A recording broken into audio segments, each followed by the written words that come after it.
Hey everyone, so Biden just had his first day in office, and we're going to take a look at some of his main accomplishments from that first day. And I'm not going to lie, it's not a bad first day. So let's just kind of jump right into it. This is coming from CBS News. So, first thing, we got the COVID-19 response. He had the 100-day mask mandate. Now, this is on federal property.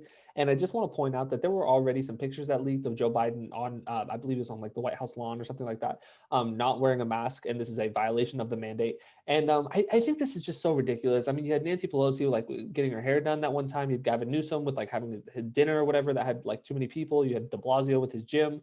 Um, you just got to stop because it makes people think that this stuff isn't important, that they don't need to be taking COVID-19 serious when these guys are violating their own stuff. And some people might say, oh, it's not that big of a deal what Biden did, but it does send a message. And like the people that are going to see that Biden wasn't wearing a mask and have a problem with it, those are the people that like need to be told that like this is important. And so it's just very frustrating. Biden will be rejoining the World Health Organization. It's pretty solid. He will be extending the moratorium on evictions. That is something that is really good. I would like to see some debt relief wrapped up into that. I don't know if we're going to get that, but I think that this extension on the moratorium on evictions is so important. There is a clear like causal link between evictions that have taken place like while this pandemic has been going on and like increase in COVID cases and COVID deaths. And so the moratorium on evictions is just so important. And then we have Biden will be continuing the pause of student loan payments. That's pretty much a no-brainer. That's not really something he deserves a lot of credit for, just because I believe that Trump had that going on as well. Now he says they're going to continue on the pledge for $10,000 cancellation on the student debt relief. Nowhere near as much as it should be. I mean, should just be canceling all student debt. But the other problem is that he's not going to do this through. Now there is good reason to believe that Biden could do this through executive action. That he could cancel at least all of the student debt that is held by the federal government through executive action. But he's not going to do it. He's going to do it through Congress. And so it's troubling. Then he is going to, in terms of the environment, he's going to be rejoining the Paris Climate Agreement. That's, the Paris Climate Agreement honestly doesn't really go as far as it needs to.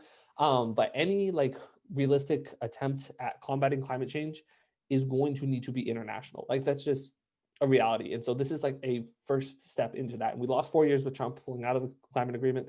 But this is, it's significant, and I'm excited that he got back into this. But we need to see bigger things than just this. No, he ended the expansion of the Keystone XL pipeline. This is something that I think that the biggest criticism that you're going to hear about this from conservatives are all the jobs that were lost. I believe it was 11,000 jobs.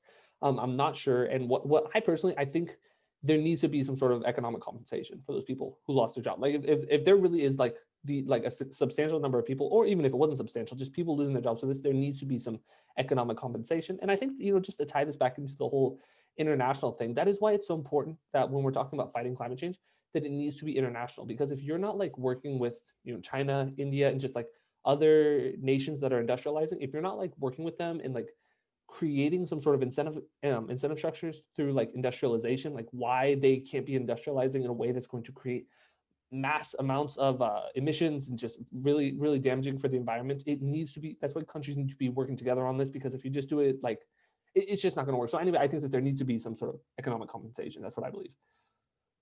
In terms of this, non-citizens will be counted in the U.S. census, and so this is a quality thing in my opinion. I think that if you're living here, there's no reason that you shouldn't be counted for the census. And then this kind of goes into immigration, where I think that, like, not gonna lie, I feel like this is where Biden has had like the strongest showing so far. And I think it's really ironic because like in 2016 with Trump, I mean, like immigration was like a huge issue, and you just saw like all sorts of like xenophobia and just horrific rhetoric, and then followed by some horrific policies by the Trump administration. Now this was a carryover of the horrific policies of the Obama administration. Obama was not good in terms of immigration, but like we're seeing this.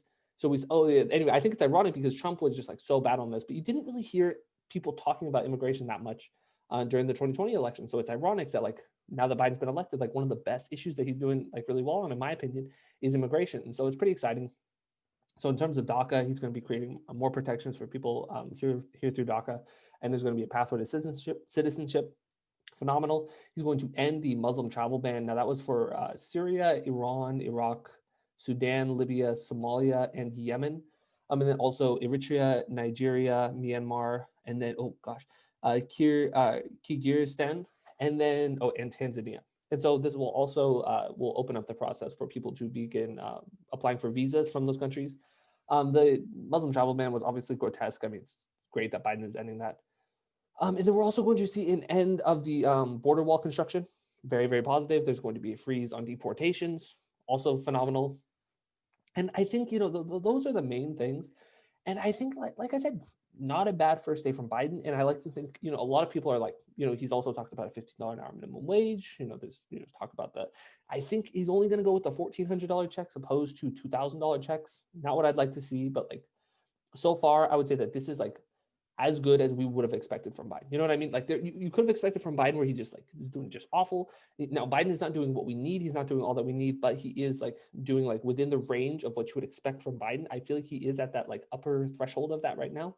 And then hopefully if he can just like carry that through, maybe go better than that. I mean, that's pretty exciting. And also I think that it's so important that Biden is able to deliver these first 2 years because the 2022 elections are just around the corner, and like if Republicans are able to take the House like some people are predicting, or if they're also able to take the Senate, that would be disastrous, and that would really inhibit like a lot of like progressive change that we need.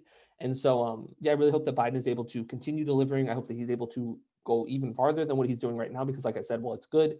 He just it's not, especially in terms of the economic field, it's not meeting the needs of the moment, even though it is somewhat decent.